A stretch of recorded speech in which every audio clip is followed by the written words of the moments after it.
Hey everybody, we are back live from the 56th annual Park District of Forest Park No Glove Nationals out here in Forest Park. Another gorgeous day.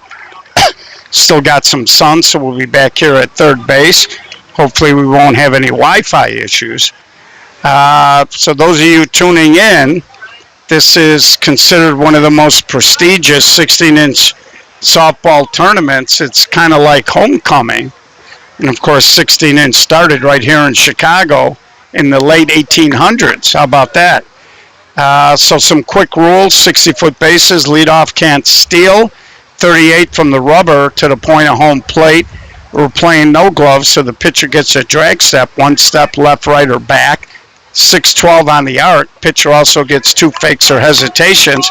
Third arm action must be to deliver the pitch home. A throw or a fake to a base is considered one of your fakes or hesitations. We use heavy bats, 38 ounces, 34 inches long, 2 1/4 on the barrel. And leading off is Brian Evans. Potentially, we'll see if it has an impact on the game. But Morris Greco, the starting left fielder from March, woke up today and he's feeling under the weather. He's not here today. Mo had a couple of big hits yesterday, part of that Team SSA that won the Nicky Lopez 16-inch softball class a couple of weeks ago. So here's Evans. Takes that pitch a little off. First saw Brian, he was playing on Thunder. And there's a line drive off of Brownlow at third. And Evans, good speed aboard, leads off the game with a single. No fences here. It's all you can get. There is not a lot of foul territory here. Fans really pushed up right against the field. Had a monster crowd out here. We've been kind of promoting to pack the park and always support the people that support 16-inch softball. And there he flares one into the aforesaid crowd. You can see they're lined up over there 2 or 3 deep. Same thing down the left field line. Crowd will get bigger. We're in the second of 4 time slots. So they'll also have an 8:30 game, which should be a good one. Circus versus Hall of Fame. And then at 9:45, we're hoping to show you Whale in the 45s. So the winners of this tournament is pretty much a who's who of 16-inch softball going back 56 years. Some of the best teams in history have played in it. And the MVP list could be an entirely separate wing in the Hall of Fame. So here's Tommy Lentine Jr. There's his dad over here, Tommy Lentine. So just underway here, top of the first.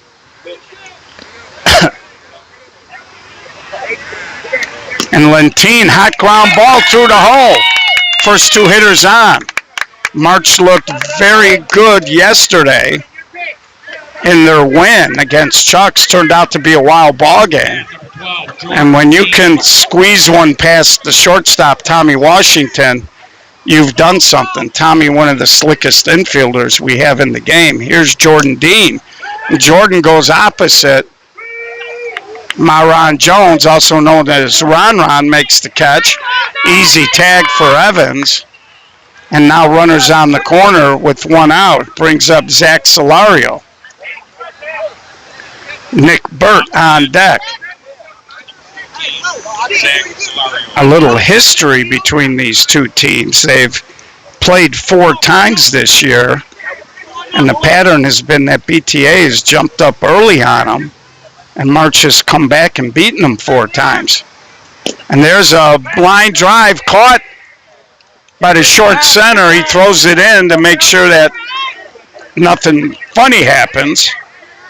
So Savante Samuels makes the catch. And that's a situation. That's an example in these types of tournament games. You don't want to leave runs on the table. Now it's up to Nick Burt here with 2 outs. Try to get that run. And in the early games, you saw George Bliss and Will Russ on the call. Signature handled the shooters 10-3. And there's a little ground ball. Samuels pitch and catch in time, so they don't score. We head to the bottom of the first. Now, BTA is a team that when they go good, they go real good. When they go bad, sometimes they go bad. Part of their issue is they tend to score runs early and then they sit on the number. And they've allowed some teams to kind of come back. And I know March thought that they should have got the 8th bye. It went to BTA. And so they're playing with a little bit of a chip on their shoulder, but sometimes that can affect how you play. Hey, I need you on. So BTA gets out of a... For BTA, number 11, Ryan Blackwell. So sometimes you can get too geeked up. And even though Solario hit that ball right on the screws, hit it right at a player, he needed to make sure he elevated there. So here's Brian Blackwell Jr., Little B, as he's affectionately known by his friends. And Little B is a very dynamic offensive and defensive player. He will do things that you haven't seen on a softball field. And one of the fastest guys in the game. If I had any critique of his game, it would be that I think sometimes he's so talented and is capable of doing so many things with the bat that sometimes I don't think he has a clear idea of what he wants to do. But he draws the dreaded leadoff walk. Terrific speed on base. Off the bat, number 25, Anthony Brewer. And here's the ageless one, Anthony Brewer, playing center field today. Anthony, former Solutions guy for a long time with Jerry Brown, my media cohort. And Anthony off to a pretty good start here in the Chicago Summer Series. Again, this is a winter bracket game. All the games tonight feature teams that had a bye. And there's a ground ball to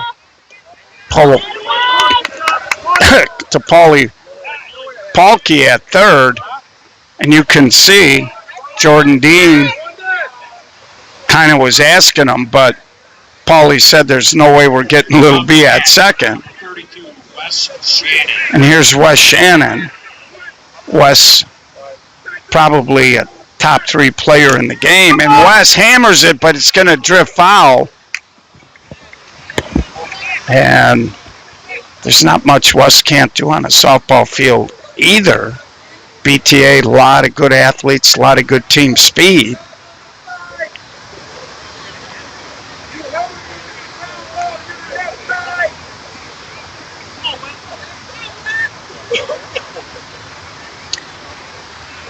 Wes doesn't really walk up very often on the ball. And there he slashes another ball foul down the line into the crowd. And again, if you're sitting in the front row, you got to pay attention out here. As you can see, they've playing the fence line down on both sides. So they got maybe 7 to 9 to 10 feet maybe. I don't even think it's 10 feet. It's probably less than 6. So Wes Shannon now, of course, in 16-inch softball, you must keep the ball in fair territory with 2 strikes. And Wes hammers it. It's going to be a high, towering fly ball. Detzimer makes the catch. He'll throw it in. Little B. And Jordan Dean did the right thing there. He was very aggressive because Little B is a chaos. It's pure chaos when he's on the bases. And here comes Tommy Washington. Again, Tommy, terrific defender. He's improved his offensive game the last couple of years.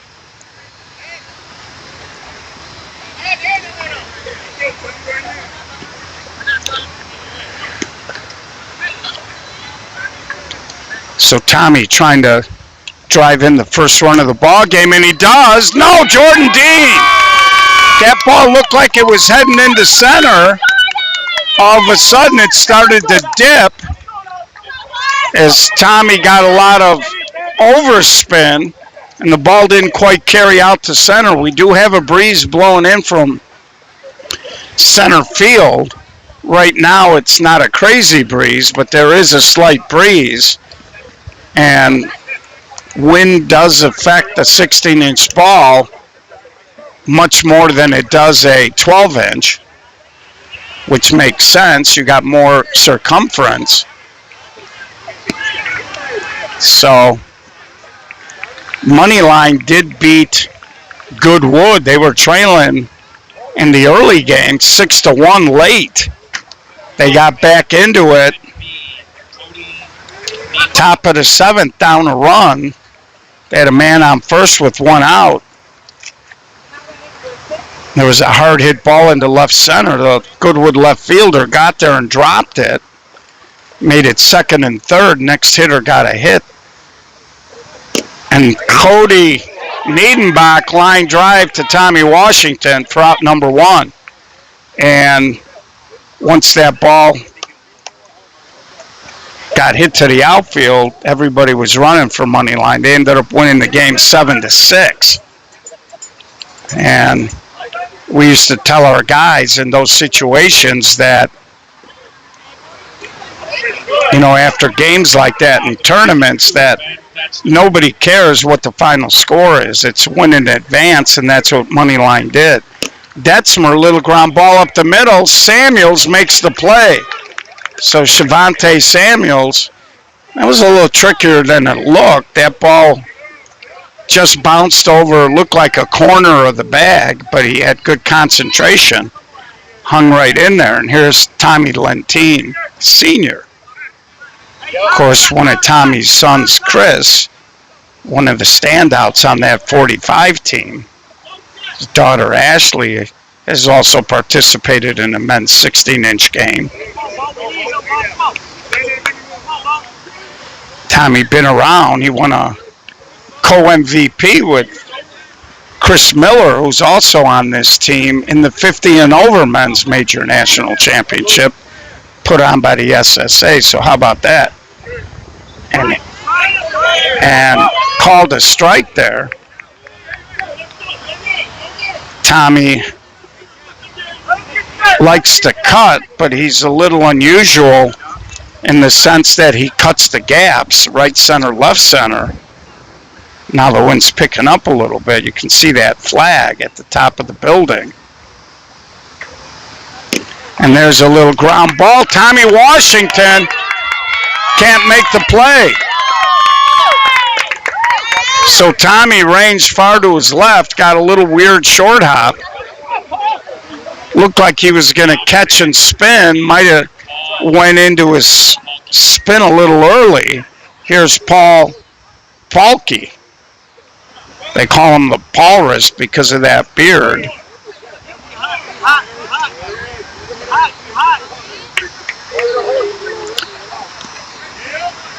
And he goes the other way. That's going to get into the crowd. So early, these two teams know each other, no surprises. And you almost got the feeling it's like a heavyweight fight. They're just kind of feeling out their opponent here a little bit. So we're glad you're tuning in, but still time to get out here. The food is excellent. And there's a little ground ball. And elbow, Lance Greer will take care of that after an inning and a half, no score. So we'll keep an eye on March having first and third and not scoring in the first if this game turns out to be low scoring.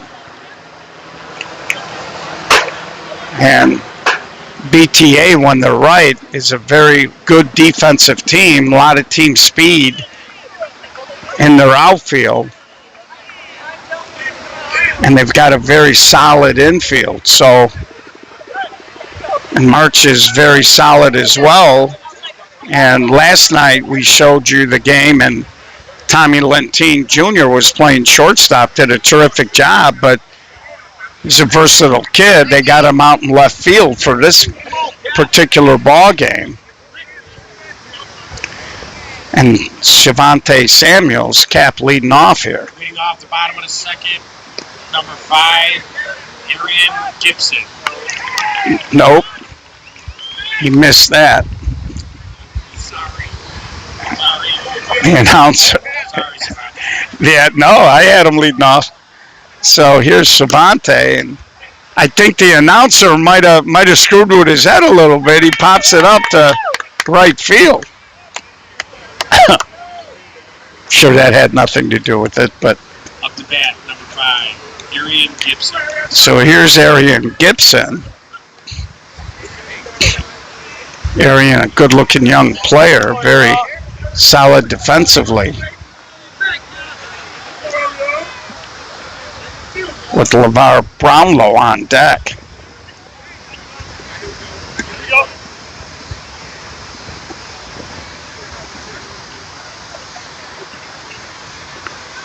Arian takes that pitch. If you're Tom Lentine, he walked Little B earlier. You don't want to get into the habit of missing. And there's a ground ball. Cody Niedenbach, no chance. Arian Gibson, very, very fast. And Tommy had a couple of balls hit back at him yesterday, and he had a situation where he was having some trouble. Here's LeVar Brownlow. LeVar is a double play potential candidate if he lays it on the carpet. He pooches and walks the dog down the right field line. Arian Gibson, big turn. He's going to try it, and he'll score. We told you, BTA, a lot of team speed. If you march and you've played them a few times this summer, you should be aware of that. They were a little slow getting it in. You might have heard the third base coach telling them, look at it. And here's Leonard Harris. And they're playing Leonard, I think, a little too tight on the infield. You got to understand, you got LeVar, runs okay, but not lightning fast. And there's a little pop-up to Zach Solario. They try to throw behind. That isn't going to work, though. And you know my thoughts on previous streams. I'm not a big believer in making that throw. So here's Jacob Elzy. And I don't think anything good can come of that. If that ball hits LeVar in the heel and skips into a dugout, you're giving up real estate. And you know how I hate giving up real estate. And there's a little ground ball over to Dean, and he throws it. And I think Jordan had a little bit more time than he thought. The ball popped up. Tried to really throw it on the run, wasn't set. That throw was way up the line, and they actually caught a break that it didn't get into it. You see where that dugout opening is over there. It brings up elbow. Lance Greer. So 1-0, BTA not done yet. First and second with 2 outs here. Now up to bat, number 28, Lance Greer. And Mayron Jones, Ron on deck.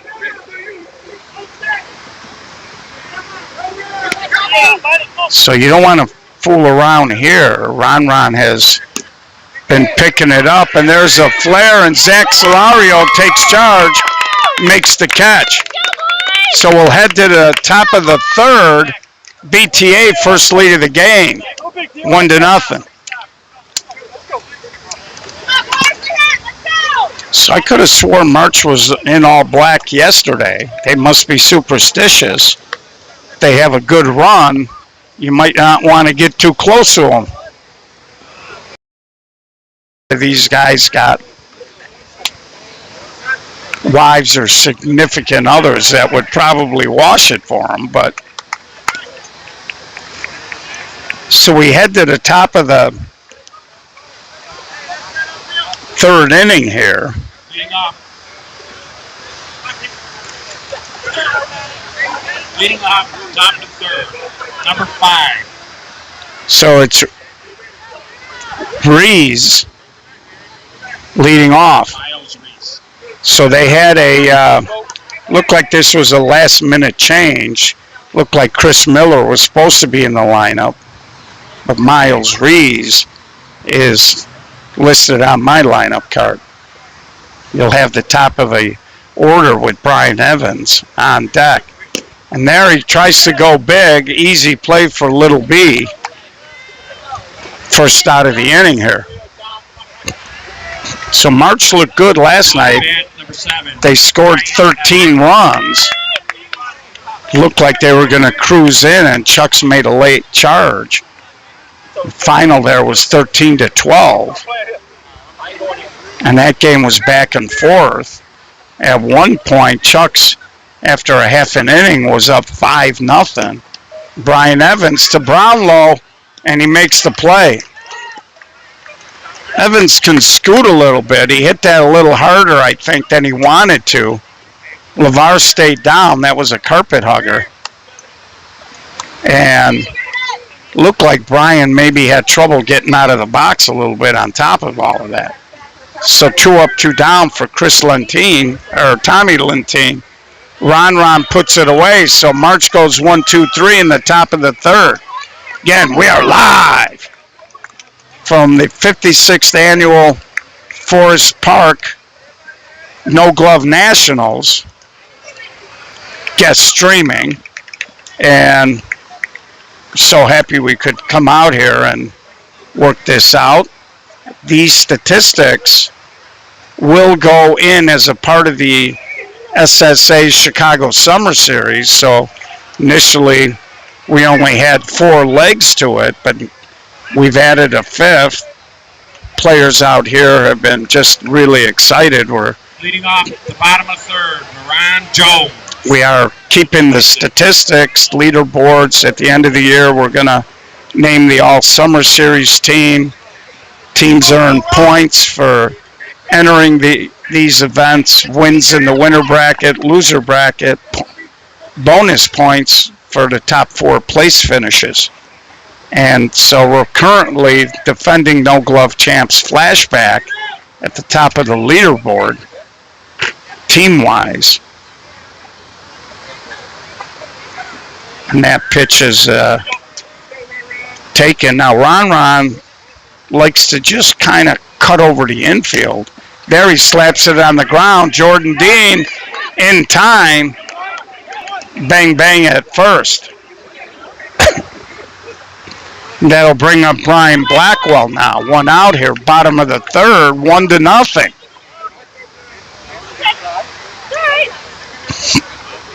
Off the bat, number 11, Brian Blackwell.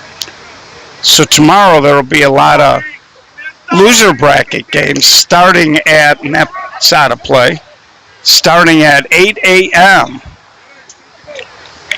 And there will be loser bracket games at 8 a.m., 9:30, 11, and 12:30. And then there will be one more set of loser bracket games at 3.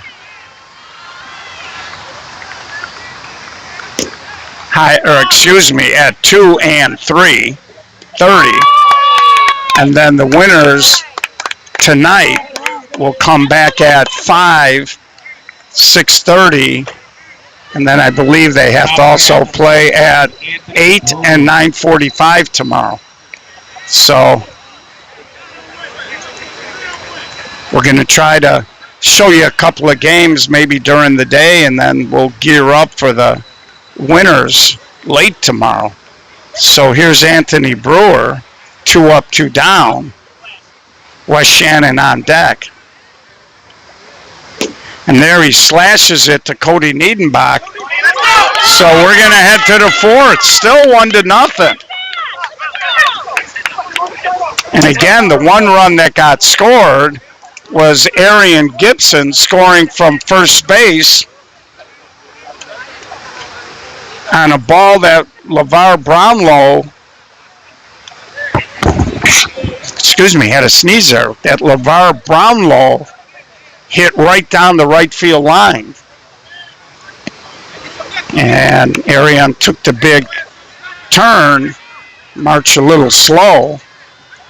And right now, as this game progresses, that inability to score that runner from third with one out in the top of the first is beginning to look a little bigger. So here's Jordan Dean. Jordan, a terrific all-around player. We've seen Jordan get on rolls where he can almost carry you. And there's a hard ground ball, and he overpowers Washington. That ball had a lot of topspin. It hit the ground and skipped. Off the bat, number 14, Zach Solario. Leadoff hit. So that's a good sign when Jordan starts barreling up. Brings up Zach Solario. And as a hitter, a lot of times, Zach was the hitter when he hit that line drive at Samuels. You're always concerned about your ledger. And I'm sure Zach right now feels like he's got a little red ink in there and he'd like to get back into the black. And there's a strike.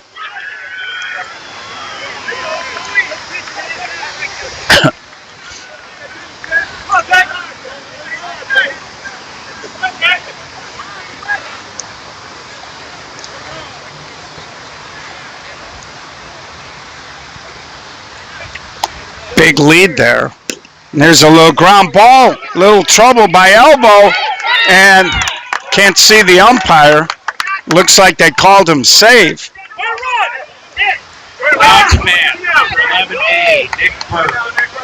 And he looked like he jammed a leg there on the bag. Zach is filled out. When he was a young kid, came up, I believe, I want to say with traffic. Might have been a different version of March, but he was a little skinnier and really could motor. Now he's kind of filled out. And here's Nick Burton. He skies it up in the air. Brewer is there. Jordan fakes the tag. No advancement. So again, that's you talk about fundamentals. Nick Burt, of course, a big bat, trying to drive the ball as he should, but kind of got a little anxious there, got out, kind of hit that toward the trademark. But again there, first two guys get on, you would have liked to have moved them. Niedenbach plastered it, and now Little B mishandles it, and the ball goes out of play.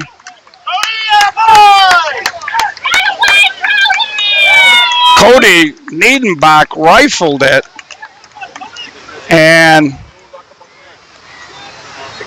now Solario was on first. I think they're asking whether or not that runner should have scored, and I think the umpire kind of felt that he had already established second base, so when the ball got kicked out of bounds, because he already established second, he gave him the two bases. Detzmer goes the other way, high fly ball. Here's a tag. Cody's going to easily get into third. So Cody Niedenbach absolutely rifled the ball. I don't know if you could see it on the video. Sometimes the third baseman will pull his hands back because they think it's going to hook foul. First baseman do it too with lefties, but that ball was straight as an arrow and didn't hook or slice. So here's Tom Lentine now, March's first lead of the ball game here at 2-1, and we'll see if. And Tommy Lentine doing what he does as he slaps a hit to make it 3-1. And because of the past history this year, if you're Tony Ward and Lance Greer, you got to make sure you're constantly talking to your team, because some of the body language is almost like, here we go again. Here's Paulie Pahlke, and that ball is fair. It gets past Little B. It's going to Paulie Pahlke's going to cruise in, and Paulie Pahlke.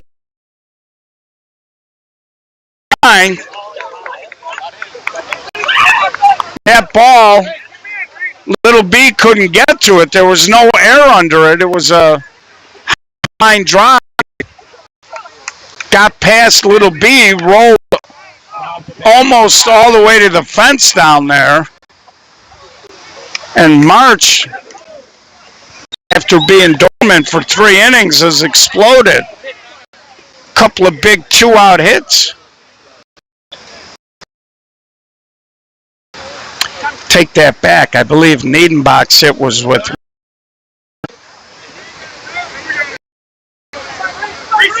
So here's Miles Reese. Brian Evans on deck. So these are the situations that when you're a coach, the X's and O's are great. And Reese dumps a base hit, another run scores. The bottom of the pitching in here. Down to bat, number 7. And they're back to the top of the lineup. So as I was saying, sometimes as a manager, it's, you know, you like to think you're good with X's and O's, but this game now deviates from the X's and O's. Now you got to put your psychologist hat on. And Brian Evans, a little flare. Brewer takes it, but in the inning, 5 runs.